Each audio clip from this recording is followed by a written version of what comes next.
Hi, welcome back to my channel. It's Millie from Blink Lettering. For those of you that are new here and might not know who I am, I'm a calligrapher and letterer, and I'm the face, or hand in this case, behind Blink Lettering. Blink Lettering is my little side business. I do wedding calligraphy and I have a little Etsy shop, and I love posting lettering videos all on my Instagram as well, so be sure to check them out. I'll pop them down here somewhere, the links to my Instagram and Etsy. So today I wanted to create a little video for all you beginners out there, or anyone who started calligraphy or lettering and they're just struggling a little bit. I thought I'd share with you my top 5 tools for brush lettering. I think all of these tools are great for beginners and they're not too expensive either. I'll make sure to leave links below for all of the tools that I mention in this. The first tool I'm going to introduce to you today isn't a pen, it's actually paper, which is something that's so important when you're doing lettering, especially if you're using brush pens. You don't want to have any textured paper because that can really fray the nibs, especially on certain brush pens that are a little bit more, delicate, I guess. My go-to paper is the Rhodia dot pad. It looks like this. This is an A4 one and it's got an orange cover. It's by Rhodia, and at the bottom it just says dot pad. Rhodia create a lot of different notepads ranging in different sizes, and some of them have grids, some of them have lines, some of them are blank, but these are great. On here we have little dots. I think they're a centimetre apart, but these dots just make it really good for giving you a bit of structure when you're doing any of your lettering. It means that you can keep your calligraphy consistent and it stops you from starting to go really wonky on the page. The other reason I love this paper is that it's vellum paper, so it's really smooth.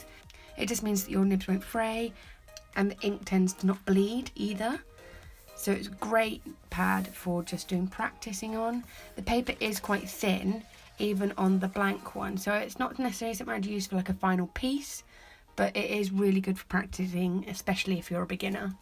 So the second tool on my list again isn't a pen, but I think it's a really important piece of equipment for anyone starting out who's just needs to get back to basics and really learn the letter forms. So what I have is a pencil. So nice and simple, really cheap. You can get this from anywhere. This one happens to be from W.H. Smith, but you don't have to splash out on a special kind of pencil, just your bog standard, something you've got lying in a drawer at home. And these are just great for just really taking your time and thinking about the letters and not worrying too much about any flexible nibs. Also, if you do any mistakes, you can rub them out. So, tool number 2. So because this is quite a soft pencil, I can create a kind of calligraphy effect, changing the pressure of how I'm lettering. So if I press quite hard down and then I'm light going up, it creates the similar thick and thin lines that people are trying to achieve in their lettering and calligraphy.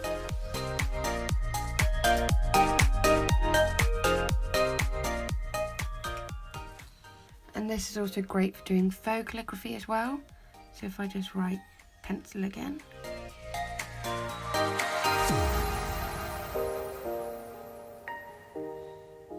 I'm just going back in.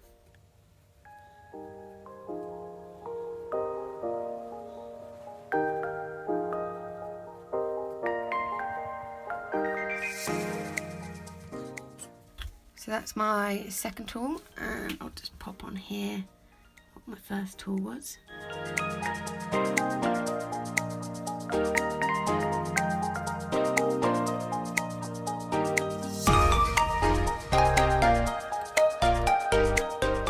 So the third tool I picked is the Sakura Pigma Micron, and this one is in 0.3. You can get them in a variety of sizes. I've just got a few here. So I've got the 0.05 and 0.8, 0.1. Basically the size of the nib changes. So the 0.05 you can see is really tiny, so it's really great for detail. Whereas the 8 is much bigger. So it's better for filling in larger spaces, or if you want to do some quite bold writing. So these pens aren't brush lettering pens, they don't have a flexible nib, but the reason I've included them in this video is because it's kind of similar to the pencil, and it really takes you back to basics and not having to worry too much about a flexible nib. So they're perfect for doing faux calligraphy. And I'll just show you how it writes and the kind of things you can do with it. I'm using the 0.3 nib here, so that's quite like a middle average size.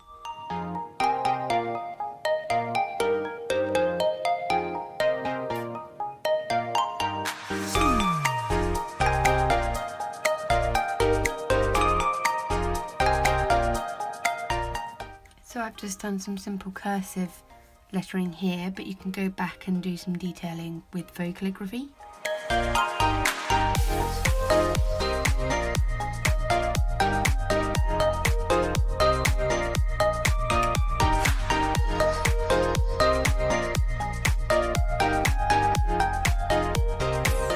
The fourth tool I'm including in this video is my all-time favourite brush pen, and I think this brush pen is great for beginners.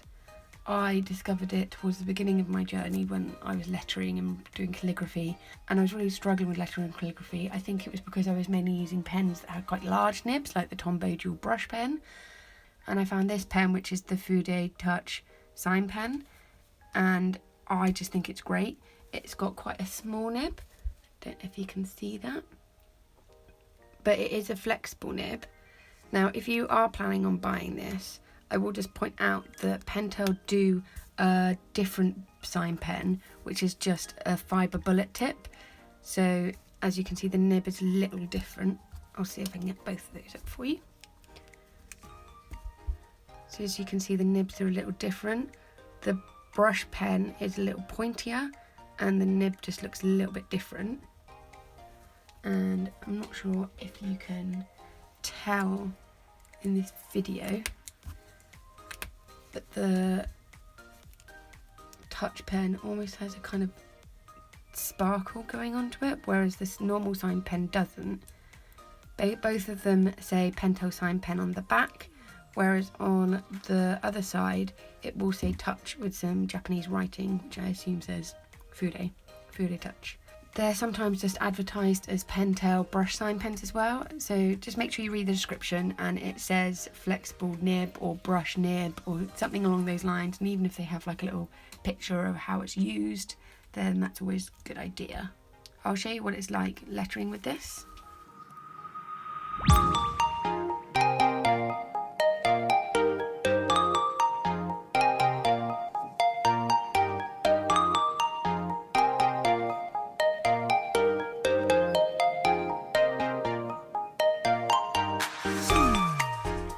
So as you can see, the flexible nib enables me to do the thick downstrokes and the thin upstrokes. I'm not going to go too much into that in this video today. I will be doing a video on the different brush strokes in brush lettering, but I just want to show you what it can do. Because this nib is so small, I think it's a lot easier to control, especially doing the thin upstrokes. You don't go wobbly. It is a flexible nib, but when it's not being flexed, it's quite sturdy, and I just think it stops you worrying too much about the wobbly lines or how much the brush is flexing, and they're pretty durable as well, so you can press really hard to get the thick lines. That's why I just think they're perfect for beginners. They're really good. If you can't get hold of the Pentel Faux Touch sign pen, there's also the Tombow Fudenoski pens. I think I'm saying that right. They come in hard tip and soft tip. I'd say the soft tip's quite similar to the Pentel, and the hard tip is a lot harder. They are both pens that I use quite a lot as well, and I really enjoy using them. In fact, I can show you one here. So here's the Tombow. I think this is the soft tip, but you can see it's quite similar. So if you do struggle to get hold of the Pentel ones in your country, then the Tombow ones work just as well. I'll leave a link below for both of these. Now I know some people actually prefer writing big, and everyone has their own style, and so I thought it'd be really important to share with you another brush pen that I really like that has a bigger nib. Now there are some nibs out there that when they're quite big, they become quite flexible and it makes it really hard to do the thin upstrokes without going a bit wobbly. But I've discovered a brush pen, and it's by Stationery Island, and it's just their brush marker. So it's got two ends. The first end is actually quite similar to the Sakura Pigma Micron pens. You can see it's quite a thin nib, so it's really good for detail. And then the other end is a brush nib. Now I did an unboxing review for these. I'll be sure to link them in the comments below. I have been using these for quite a while, and I just think that they're really good for a beginner, just because even though it's a large nib, it's quite a sturdy nib, and it just means that you're not having to worry too much about that flex. So I'll show you what it looks like.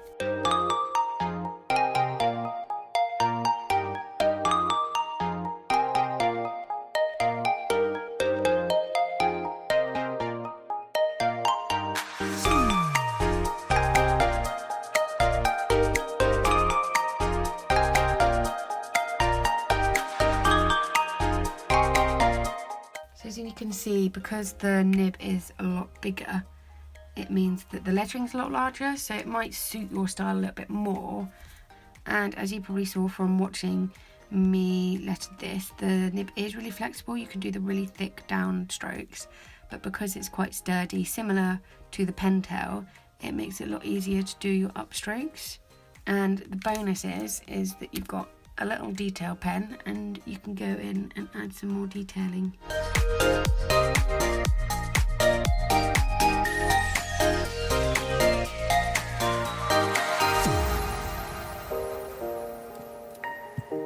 So it's really good using these brush pens to add the extra little detail, which does give something a little bit more special to your lettering. And they also work as watercolours too.